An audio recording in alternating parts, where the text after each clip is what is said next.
Selamat datang di channel Novel Official. Sebelum kalian mendengarkan novel Pesona Pujaan Hati, jangan lupa like, share, and subscribe. Kalau tidak ku sentil jantung kalian. Hehehehe. Tanpa lama-lama lagi langsung saja kita masuk di alur cerita novelnya. Bab 3711. Dalam hal ini, jangankan menemukan penjepit kertas atau pisau untuk melarikan diri. Bahkan jika pisau itu diletakkan di depan mereka, mereka tidak akan bisa mengambilnya. Ketika para prajurit Istana Wanlong membawa mereka semua ke ruang bawah tanah kedua kandang, orang-orang ini tidak tahu situasi seperti apa yang menunggu mereka.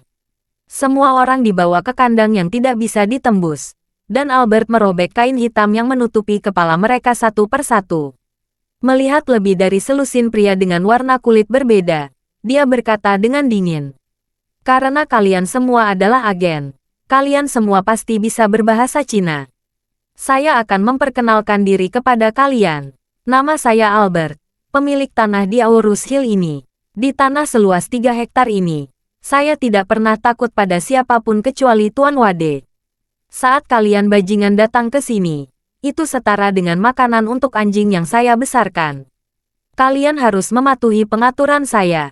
Kalau tidak, saya punya banyak cara untuk membuat hidup kalian lebih buruk daripada kematian." Melihat mereka berada di depan sangkar besi besar, lebih dari selusin agen tiba-tiba menjadi gugup.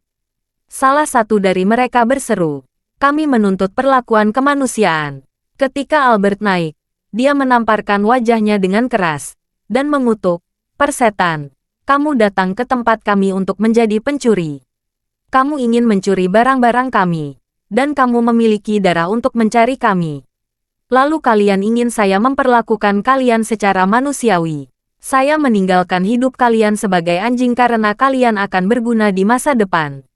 Kalau kalian tidak berlutut dan berterima kasih kepada Master Wade karena telah menyelamatkan hidup kalian, kalian masih mengikuti saya dengan wajah tenang." Lagi pula, Albert segera berkata kepada bawahannya, "Pergilah. Minta tukang las untuk mengelas tudung di tempat sesuai dengan penutup besi yang kita buat untuk anjing Mastiff Tibet. Kunci kepala babinya ke dalam penutup untukku. Master Wade melarang dia makan. Jika dia berani membunyikan satu kata lagi, jahit saja mulut anjingnya." Keganasan Albert segera membuat agen yang terlatih merasa sedikit merinding. Jadi semua orang menutup mulut mereka dengan sadar, dan menunggu dengan cemas nasib mereka. Mereka sebenarnya menyadari bahwa menyelinap ke Jiuxuan Pharmaceutical untuk mencuri rahasia inti adalah ilegal. Selain status khusus mereka, mereka tidak akan diakui oleh negara mereka jika terjadi sesuatu. Jadi sekarang mereka hanya bisa pasrah dibantai oleh orang lain, dan berharap bisa kembali ke negaranya dengan selamat. Segera, tukang las Albert mengelas topeng ke pria sial dengan batang baja tipis. Benda ini menutupi kepalanya, dan mereka yang tidak tahu mengira itu meniru pemain anggar. Albert langsung mengunci tudung dengan kunci 3 cincin yang sangat biasa, dan berkata dengan dingin kepada pria itu, "Dengarkan saya. Kalau kamu berani membuka tudung ini sendiri, saya akan meminta seseorang untuk mengelas kamu di dalam peti mati. Kamu mengerti?" Ketika pria itu mendengar ini, dia segera berlutut dan berkata, "Saya mengerti, saya mengerti." Albert memerintahkan dengan dingin kepada anak buah di sampingnya, "Lepaskan semua pakaian mereka. Sisakan hanya celana dalam dan masukkan semuanya ke dalam kandang." Beberapa bawahan segera melepas pakaian sekelompok orang, memotong ikatan kabel nilon di tangan mereka satu persatu, dan mendorong mereka ke dalam kandang. Karena ada tentara dari Istana Wanlong yang berdiri di samping mereka, tidak satu pun dari agen ini yang berani melawan. Mereka hanya bisa dengan patuh masuk ke dalam kandang. Begitu berada di dalam kandang, geng itu merasakan gelombang keputusasaan. Bagi manusia sangkar ini sekokoh emas, tulangan setebal 30 mm dilas silang, hanya menyisakan celah persegi dengan panjang sisi 10 cm.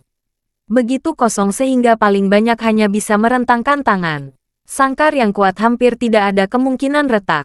Setelah sekelompok orang ini dimasukkan ke dalam kandang satu persatu, semua harapan mereka disematkan pada gerbang besi ini.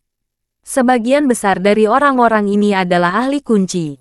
Selama itu adalah kunci dengan struktur mekanis normal, itu terlalu mudah di mata mereka. Namun, ketika mereka membayangkan bagaimana cara mendobrak pintu sel, mereka melihat beberapa bawahan Albert berlari menyeret kabel listrik dan mesin las listrik, berjongkok di pintu sel, dan terdengar suara gemerisik. Untuk sementara, api yang dihasilkan oleh las listrik bersinar di mana-mana.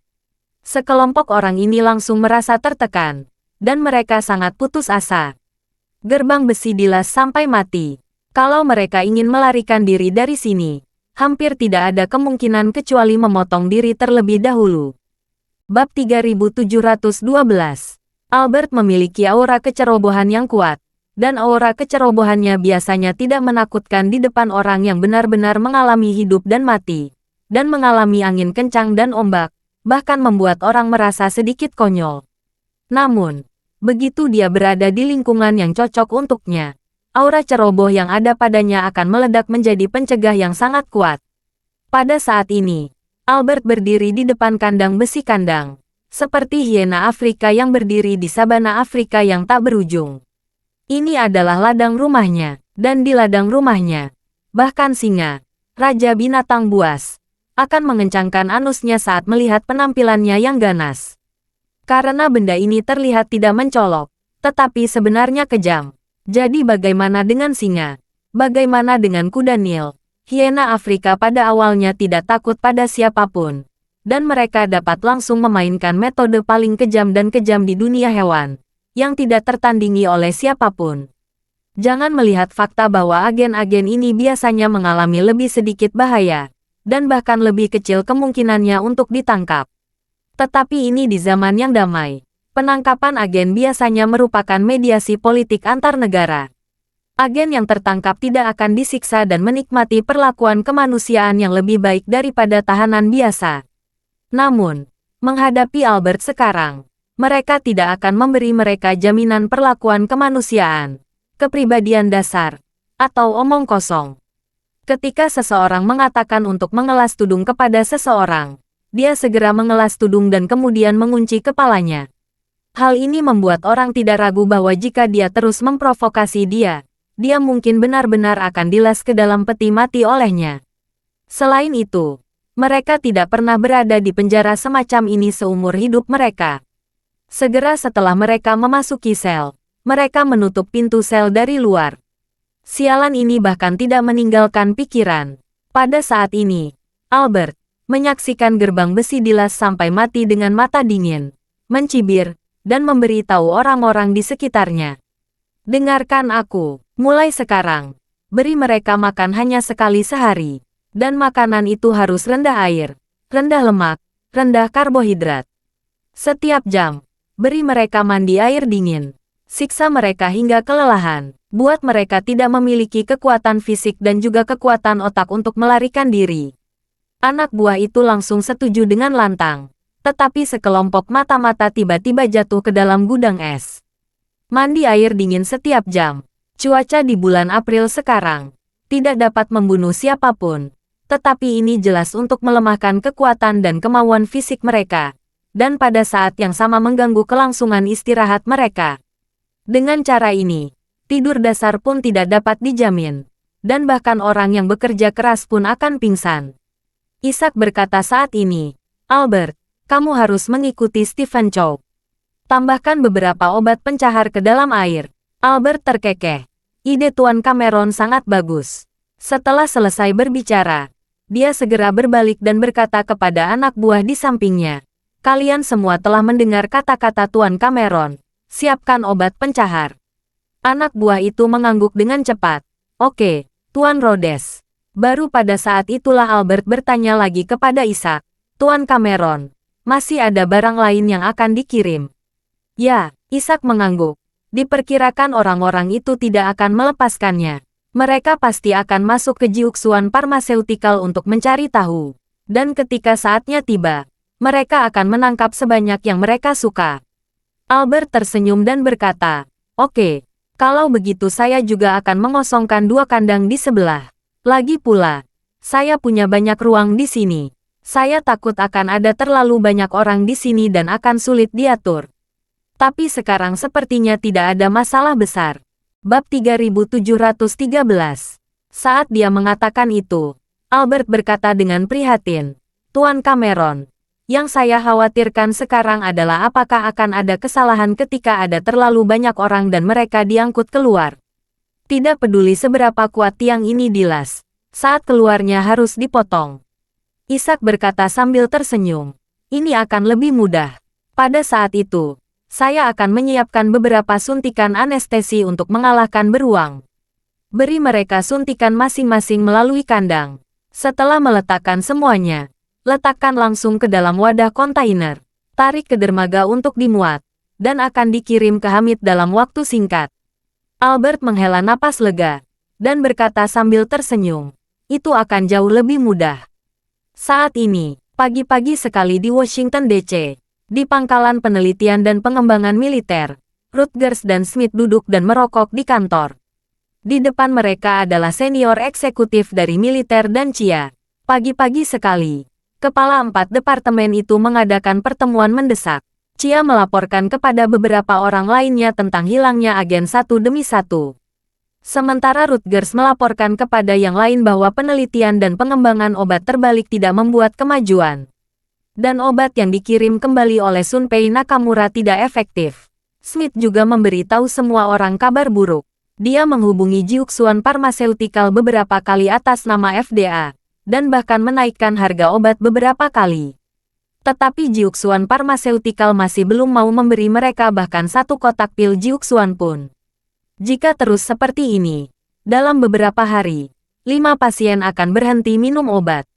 Para eksekutif CIA juga tidak berdaya. Dia berkata dengan sedikit kesal, semua agen kami yang memasuki bagian dalam Jiuxuan Pharmaceutical, tanpa kecuali, semuanya menghilang. Keberadaan mereka tidak diketahui. Saya sudah menangguhkan sementara pekerjaan agen lain.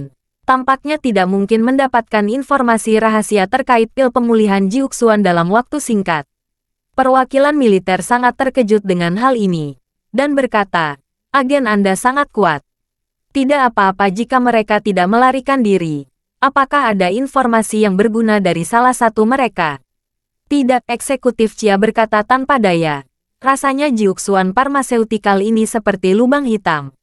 Selama kontak orang masuk, mereka akan kehilangan sepenuhnya. Ada laporan. Beberapa agen dari Eropa juga menghilang. Dan tidak ada berita tentang mereka. Perwakilan militer buru-buru bertanya. Lalu apa rencanamu? Intisari Chia berkata. Kami masih perlu mencari peluang untuk memahami situasi internal Jiuxuan Pharmaceutical. Belum lagi apakah kami dapat menemukan informasi rahasia pil pemulihan. Setidaknya kami harus mengetahui keberadaan spesifik agen kami. Lalu menemukan cara untuk memerdekakannya. Perwakilan militer berkata dengan prihatin, saya pikir masalah ini akan sangat sulit. Anda mengirim agen untuk berbohong kepada perusahaan swasta untuk mencuri rahasia. Masalah ini tidak dapat dibawa ke depan. Jika pihak lain menolak untuk membiarkan orang pergi, maka hanya aku yang bisa melakukan penawaran ini. Eksekutif Chia menghela nafas, dan berkata, jika tidak memungkinkan, maka kami hanya dapat mengirim perwakilan untuk membahas kondisi pelepasan secara pribadi dengan penanggung jawab Jiuxuan Pharmaceutical. Selama kedua pihak dapat mencapai konteks, maka orang-orang kita memiliki kesempatan untuk pulang. Saat dia mengatakan itu, dia melihat ke arah Smith dan berkata, ngomong-ngomong, Smith, tidakkah kamu berencana pergi ke China lagi untuk berbicara dengan orang yang bertanggung jawab atas Jiuxuan Pharmaceutical? Ya. Smith mengangguk dan berkata, saya berencana pergi ke sana lagi dan membeli obat dari mereka. Eksekutif Chia buru-buru berkata, kalau begitu saya akan pergi bersama Anda. Saya akan mengaku sebagai asisten Anda. Pertama-tama hubungi penanggung jawab Jiuxuan Pharmaceutical untuk mencari tahu. Smith berkata dengan malu-malu, saya masih tidak yakin apakah mereka bersedia bertemu dengan saya atau tidak. Jika mereka tidak ingin bertemu, saya mungkin harus pergi ke perantara mereka untuk menengahi dan melihat apakah saya bisa mendapatkan kesempatan untuk bertemu. Jika Anda pergi, Anda hanya bisa kembali dengan sia-sia. Tidak apa-apa, eksekutif Chia berkata, menghendaki kita bertemu dengan mereka. Kita pergi ke China saja dulu. Bab 3714. Pendaftaran lelang pil peremajaan akan segera berakhir. Hampir 1.000 orang kaya dari seluruh dunia mendaftar. Namun pada akhirnya hanya 200 orang yang berhasil terpilih. Setelah batas waktu pendaftaran, Jasmine mulai mengatur waktu untuk memulai verifikasi aset. Jika itu adalah orang kaya yang terdaftar di Forbes, kekayaan bersih terbaru yang diumumkan Forbes akan langsung digunakan. Lakukan serangkaian verifikasi aset yang membosankan dan proses keseluruhan. Adapun Charlie, dia juga mulai mempersiapkan pelangangan. Pil peremajaan tidak perlu disiapkan. Lagi pula sudah jadi. Yang perlu disiapkan tidak lebih dari jimat yang dia janjikan di awal. Tidak sulit membuat sesuatu seperti jimat. Namun fungsi benda ini relatif sederhana. Ada yang bisa menangkal roh jahat. Ada yang bisa mentransfer keberuntungan. Dan ada yang bisa mencegah bencana. Namun tidak ada jimat yang maha kuasa. Selain itu, menurut catatan buku apokaliptik, keampuhan jimat sangat bervariasi tergantung pada bahan yang digunakan dan kemampuan pembuatnya. Jika Anda seorang pemula yang tahu cara memesan kimen dunjia dan jimat, jimat yang dihasilkan seringkali memiliki efek yang sangat lemah. Sama seperti jimat transshipment, jika levelnya rata-rata, Anda dapat memenangkan 5 yuan dengan membeli tiket lotre. Tetapi dengan restu dari jimat, Anda dapat memenangkan paling banyak 10 yuan. Namun, jika orang yang membuat jimat itu sangat kuat, lotre yang semula memenangkan 2 yuan mungkin akan memenangkan 5 juta. Apalagi efek dari benda ini tidak seperti tumpukan data yang ditumpangkan lapis demi lapis. Sederhananya, lotre memiliki berbagai tingkat hadiah, paling sedikit 5 yuan, lalu 10, 200, 3.000, ratusan ribu, atau bahkan 5 juta. Jimat semacam ini dapat membuat orang yang memenangkan 5 yuan menang 10 yuan. Karena kemampuan terbesarnya adalah menambahkan 5 yuan ke basis aslinya, bukan menambahkan peralatan ke basis aslinya. Jika keberuntungan seseorang sudah sangat bagus, dan dia bisa memenangkan bonus 300.000 yuan, maka meskipun dia memakai jimat, tidak mungkin memenangkan 5 juta yuan. Karena jarak antara keduanya terlalu besar, jauh di luar kemampuan jimat itu sendiri.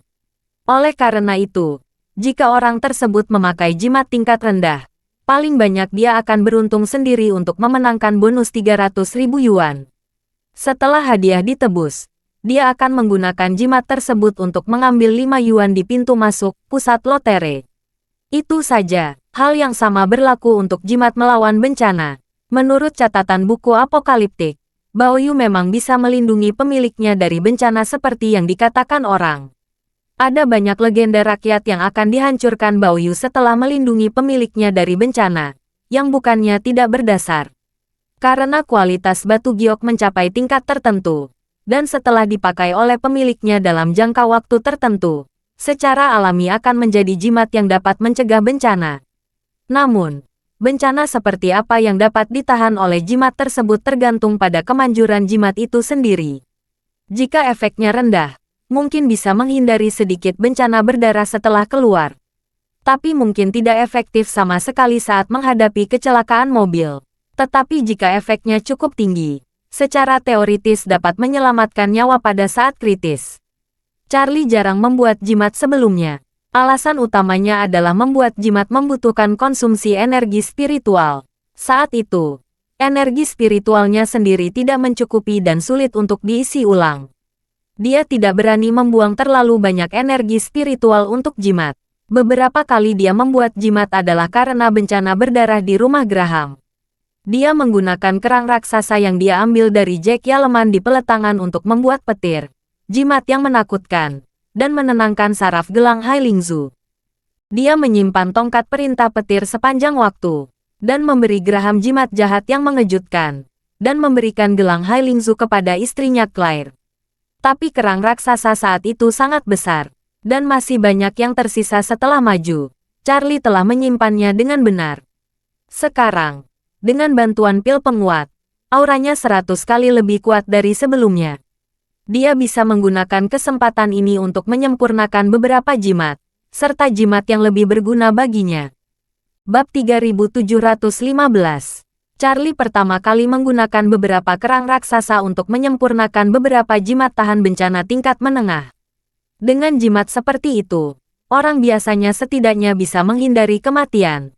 Namun, ini juga terbatas pada orang biasa. Belum lagi seorang master seperti dirinya dengan aura di sekelilingnya. Bahkan seorang seniman bela diri yang kuat seperti Porter, jimat semacam ini tidak berguna. Sangat mudah menyempurnakan beberapa jimat. Charlie membuat 10 jimat sekaligus, dan berencana melelang kedua jimat itu. Dan memberikan kedamaian kepada teman-teman dan istrinya. Setelah menyempurnakan jimat, Charlie siap untuk menyempurnakan jimat yang lebih kuat untuk dirinya sendiri.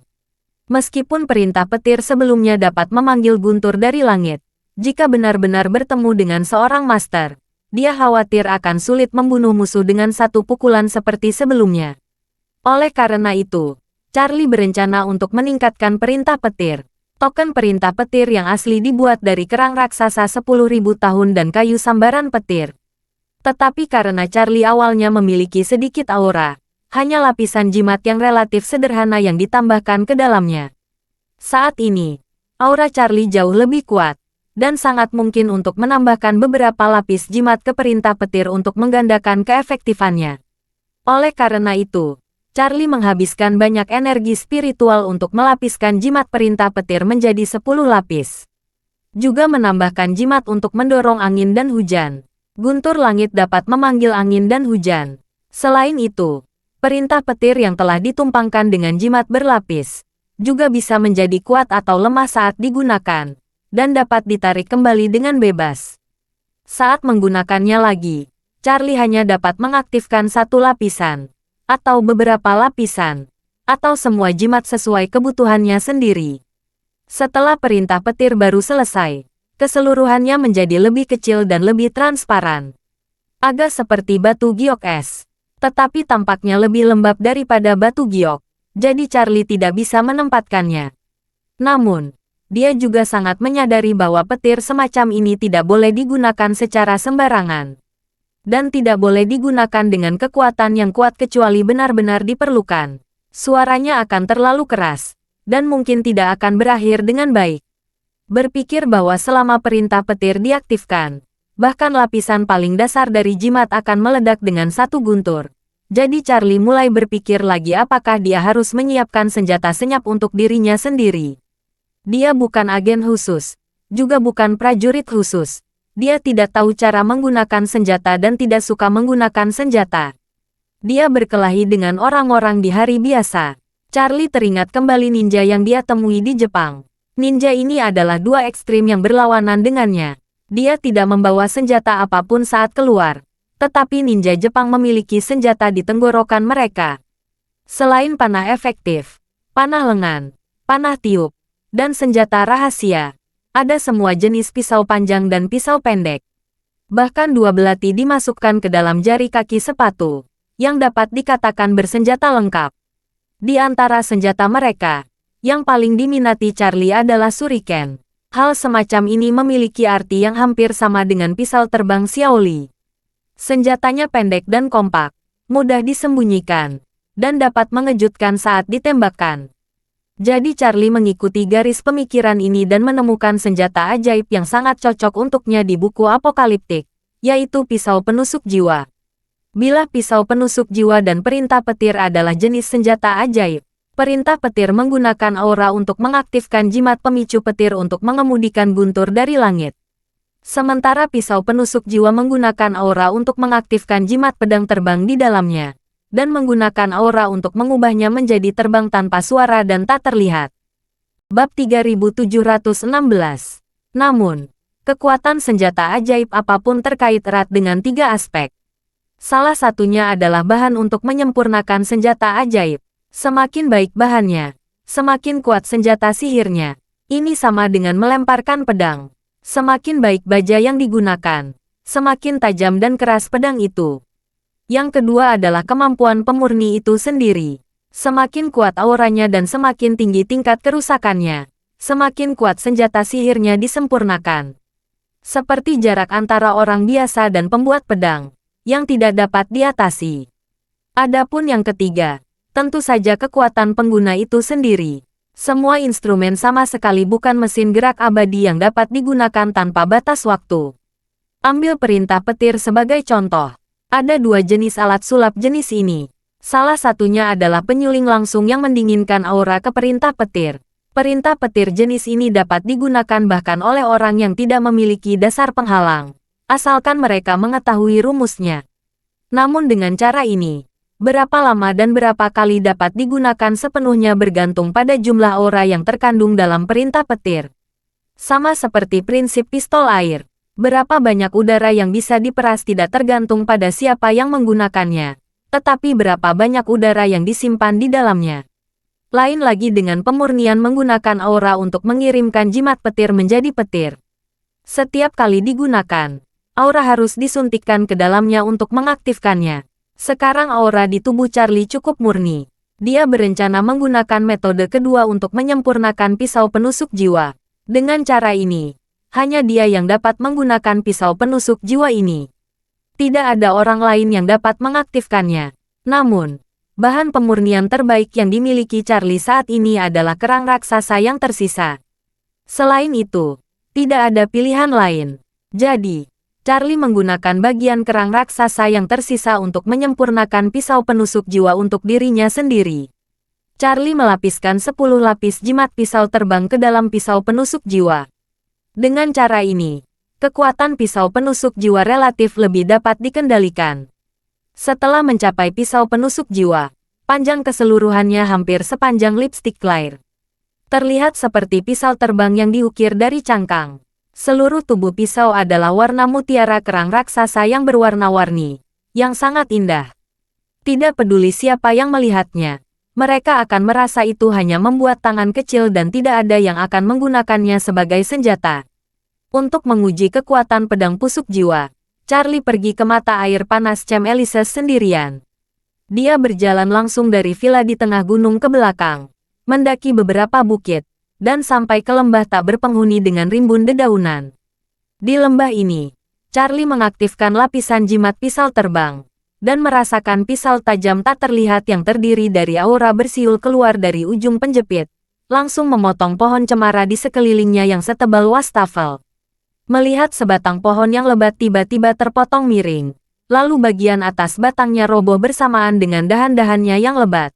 Dalam sekejap, sejumlah besar burung terbang keluar dari dedaunan dengan panik. Dan beberapa tupai juga melarikan diri. Charlie sendiri dikejutkan oleh kekuatan yang besar ini. Tapi ini belum berakhir.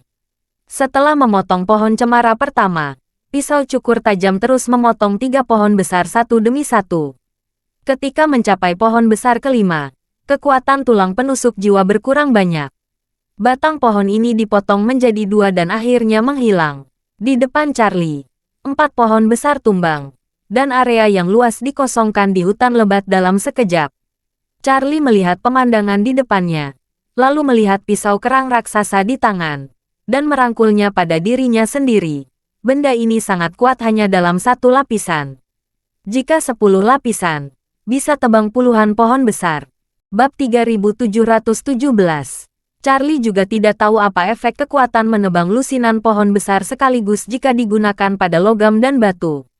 Jadi, dia segera mencari sebuah batu besar seukuran gajah dewasa, dan pada jarak puluhan meter, dia tiba-tiba menggunakan pisau penusuk jiwa 10 lapis. Pada saat ini, dia hanya merasakan bahwa 30% energi spiritual di tubuhnya diambil sekaligus. Lalu semburan energi spiritual yang sangat kuat meledak di depannya. Sesaat kemudian, seolah-olah batu itu diledakkan oleh bahan peledak yang membelah gunung. Batu itu benar-benar hancur menjadi pecahan yang tak terhitung jumlahnya dan beterbangan di langit. Tiba-tiba, kerikil dan debu yang runtuh memenuhi area sekitarnya, menutupi langit dan matahari. Charlie berdiri di tempat dan menahan hujan kerikil yang berlangsung selama beberapa detik. Setiap kerikil membawa kekuatan besar, merobek pakaian Charlie menjadi compang camping. Untungnya, tubuhnya telah diperkuat oleh energi spiritual dan sejumlah besar pil peremajaan. Dan itu sudah sekuat baja. Kalau tidak, dia akan benar-benar hancur oleh pukulan yang baru saja dia lakukan. Setelah hujan kerikil turun, Charlie menatap lokasi asli batu besar itu dengan bingung. Sebelumnya masih besar, tapi sekarang kosong. Dan bukit di belakang bongkahan batu itu juga hancur menjadi lubang besar selebar 1 meter dan dalamnya 3 atau 4 meter. Charlie kaget, tapi juga sangat gembira. Dia tidak bisa menahan napas diam-diam. Bocah Porter itu benar-benar beruntung. Untungnya, ini sesudah saya pergi ke Gunung Winteri. Tidak pernah berpikir menyempurnakan pisau penusuk jiwa. Jika tidak, jika saya memberi mereka pisau seperti itu di Gunung Winteri, saya khawatir saya akan mengambil nyawa Porter, nyawa 4 panglima perangnya. Juga akan membunuh lebih dari 100 jenderal dalam satu gelombang. Jika demikian, bahkan mayat mereka tidak akan utuh. Segera, dia melepaskan ide untuk terus mencoba guntur 10 lapis. Dengan efek pedang penusuk jiwa 10 lapis barusan, guntur yang disebabkan oleh perintah petir 10 lapis mungkin bisa mengejutkan semua orang di Aurus Hill. Dengan mengingat hal ini, dia buru-buru menyingkirkan kedua jimat itu, lalu segera meninggalkan TKP. Kembali ke Camp Elise's Hot Spring Villa, Charlie mengganti kain di tubuhnya. Dia meminta Isaac mengatur seseorang untuk memberinya satu set pakaian baru. Lalu dia meninggalkan Camp Elise's dan kembali ke kota. Dalam perjalanan, dia menerima telepon dari Albert. Di telepon, Albert berkata, "Tuan Wade, Smith dari Amerika Serikat itu datang kepadaku lagi dan berkata dia akan menghabiskan 5 juta dolar lagi untuk memohon menemui Liam dan Anda." Lagi, Charlie tersenyum dan berkata dengan santai, "Jangan bicara dengannya. Biarkan dia bola-balik." Albert segera berkata, "Oke, kalau begitu aku akan menyuruh seseorang mengusirnya." Bagi Charlie, bertemu Smith untuk pertama kalinya adalah untuk membangkitkan seleranya, dan bahkan membangkitkan selera seluruh Amerika Serikat. Sekarang nafsu makannya telah dibangkitkan.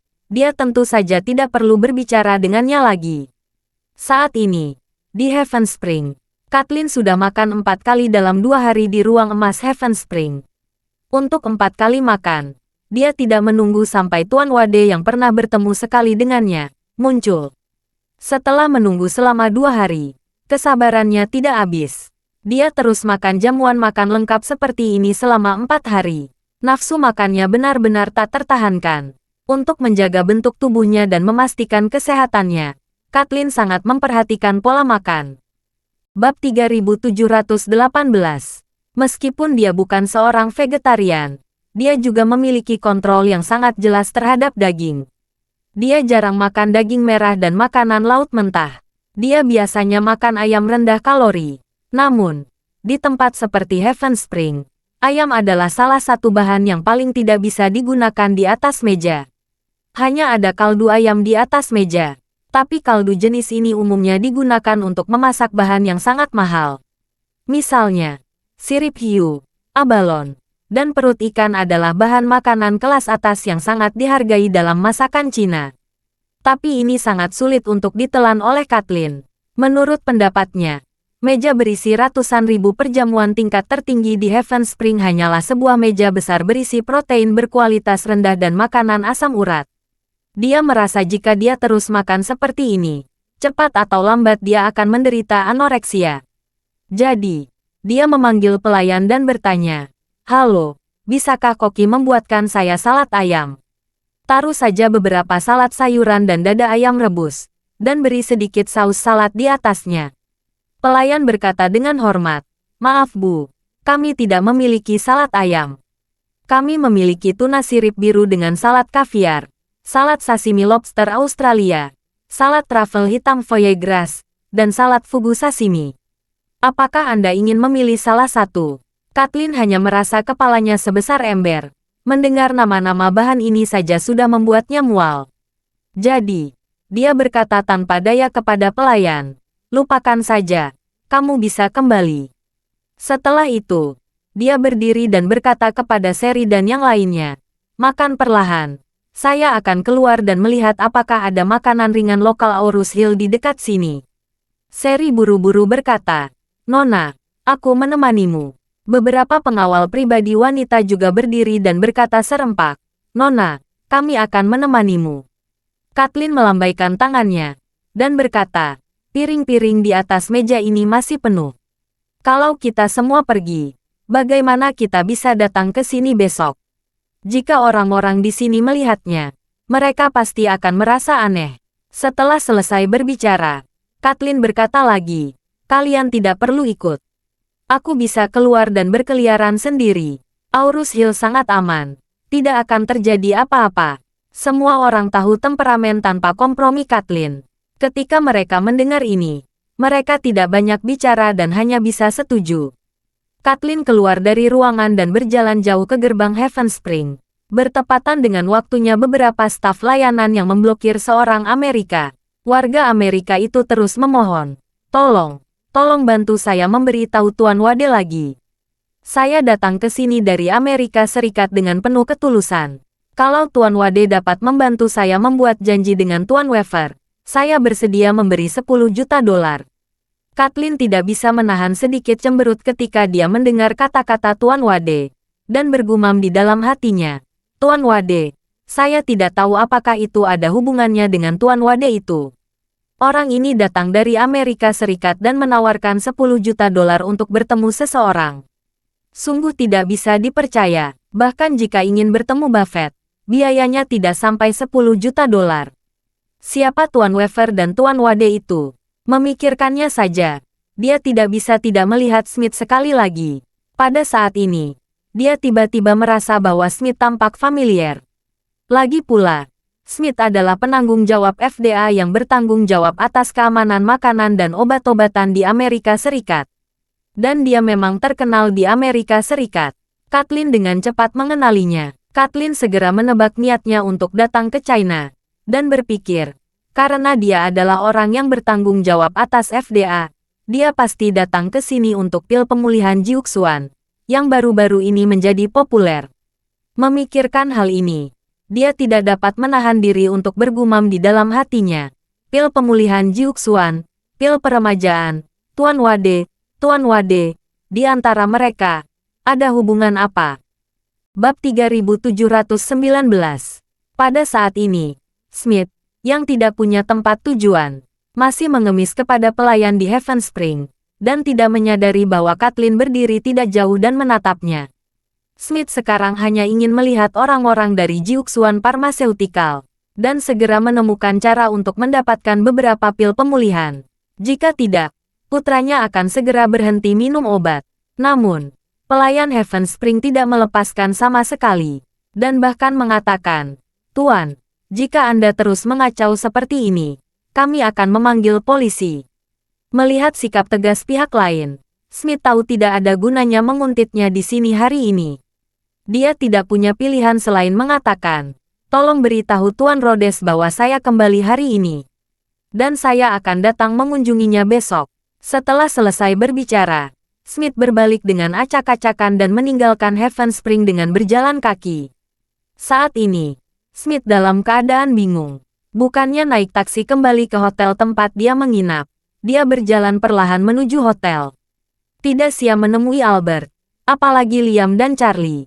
Smith sedang tidak mood saat ini. Seolah-olah dia telah kehilangan jiwanya.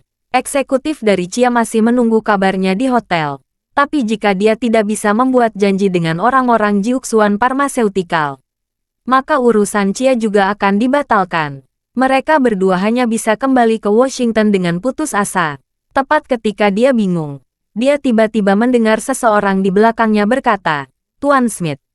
Ketika Smith mendengar ini, dia menoleh tanpa sadar, dan melihat seorang gadis cantik oriental berdiri di belakangnya. Smith segera mengenalinya, dan berkata dengan heran, Nona Fox, kamu ada di sini.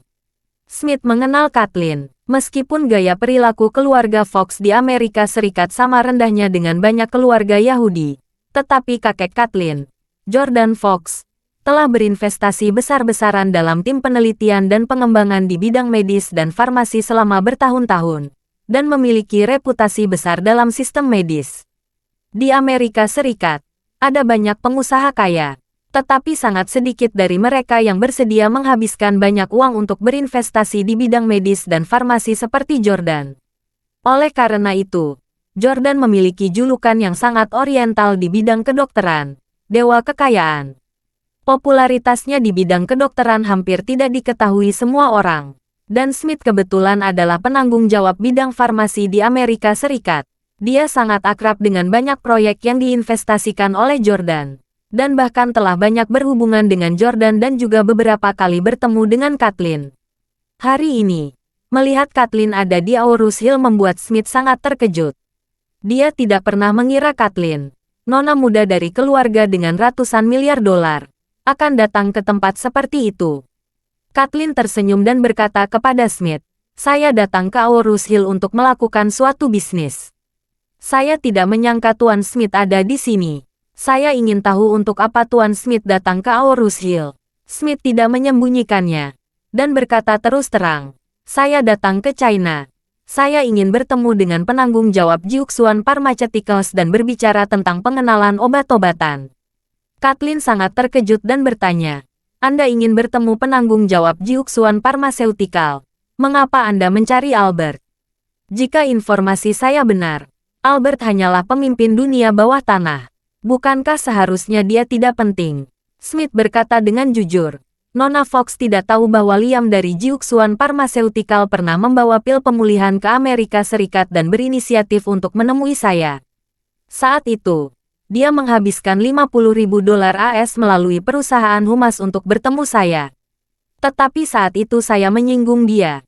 Dan sekarang saya memohon padanya. Dia sengaja meminta Albert menjadi perantara.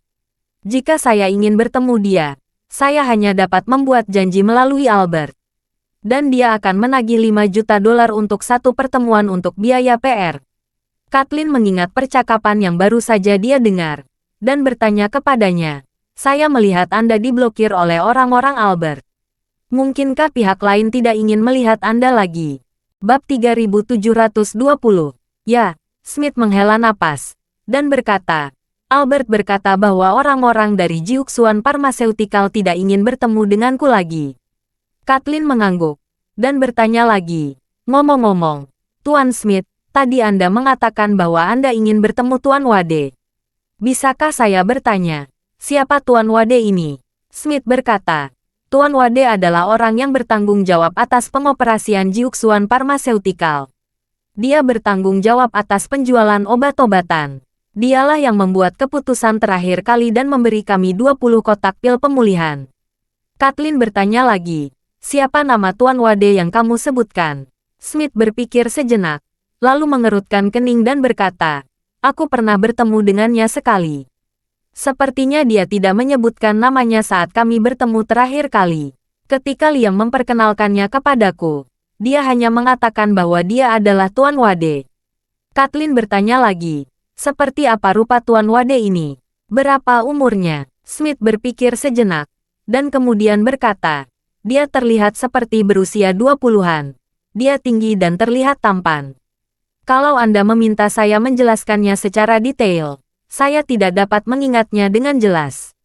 Saya hanya bertemu sekali." Berbicara tentang ini, Smith mengingat sesuatu, dan berkata lagi, "Ngomong-ngomong, orang ini sangat kuat dan muda. Tetapi berbicara dengannya tentang berbagai hal sangat menindas." Kathleen mengangguk. Dia pada dasarnya yakin bahwa Tuan Wade ini kemungkinan besar adalah Tuan Wade yang dia temui. Memikirkan hal ini, dia bertanya kepada Smith lagi, "Tuan Smith, apakah Anda di sini hanya untuk pil pemulihan?" Smith tidak tahu apa yang dimaksud Kathleen, tetapi dia berpikir bahwa masalah Chia tidak boleh diungkapkan. Jadi dia mengangguk dan berkata, "Ya, saya datang ke sini hanya untuk pil pemulihan." Mengapa Nona Fox mengajukan pertanyaan seperti itu? Kathleen berhenti sejenak, dan bertanya kepadanya dengan ekspresi serius, "Tuan Smith, pernahkah Anda mendengar tentang pil peremajaan?" Smith menggelengkan kepalanya dan bertanya dengan heran, "Apa itu pil peremajaan? Apakah itu juga sejenis obat?" "Mungkin," Kathleen berkata. "Pil peremajaan. Dikatakan bahwa memakannya dapat menyembuhkan semua penyakit, dan bahkan memperpanjang hidup orang hingga 10 tahun, atau bahkan 20 tahun. Ini," Smith berkata dengan tercengang, "obat semacam ini, seharusnya tidak ada." Kathleen tersenyum sedikit, dan berkata dengan tenang, "Saya tidak yakin apakah itu benar-benar ada. Tetapi akan ada pelelangan di Aurus Hill dalam beberapa hari, dan pil peremajaan akan menjadi andalannya." Smith berkata dengan malu-malu. Nona Fox, jika saya ingat dengan benar, Anda adalah siswa terbaik di Universitas Stanford, bukan? Saya dengar Anda diterima di Stanford pada usia 15 tahun dan menerima gelar doktor pada usia 21 tahun, bukan? Kathleen mengangguk dan berkata dengan senyum mencela diri sendiri. Tuan Smith, Anda ingin mengatakan bahwa sebagai lulusan Stanford, saya tidak boleh percaya pada hal-hal yang bertentangan dengan logika ilmiah, bukan? Ya, Smith berkata dengan serius. Saya tidak percaya bahwa ada obat di dunia ini yang benar-benar dapat menyembuhkan semua penyakit. Apalagi ada obat di dunia ini yang dapat memperpanjang hidup 10 atau 20 tahun. Jika ada hal seperti itu, saya khawatir seluruh dunia akan jatuh ke dalam kegilaan. Kathleen berkata tanpa daya. Sejujurnya, saya tidak terlalu percaya. Tetapi ada banyak orang kaya top yang sangat percaya akan hal ini, termasuk kakek saya. Seperti yang dia katakan, Kathleen berkata lagi, sayangnya, mekanisme lelang pil peremajaan ini terlalu rahasia. Sama sekali tidak mungkin untuk mengeluarkannya dari tempat lelang. Meskipun benar-benar memiliki efek seperti itu, saya khawatir dunia luar tidak akan mengetahuinya. Bahkan jika dunia luar tahu, jika tidak ada bukti nyata, mereka mungkin akan sama seperti Anda dan tidak akan mempercayainya. Smith terdiam sesaat, lalu berkata, Nona Fox, bagaimana saya bisa berpartisipasi dalam pelelangan ini? Bolehkah saya pergi dan melihat? Tidak ada kesempatan. Kathleen berkata dengan serius, pendaftaran telah berakhir. Jika Tuan Smith ingin berpartisipasi, tunggu saja lain kali. Terima kasih sudah mendengarkan cerita novel Pesona Pujaan Hati. Sampai jumpa di novel selanjutnya.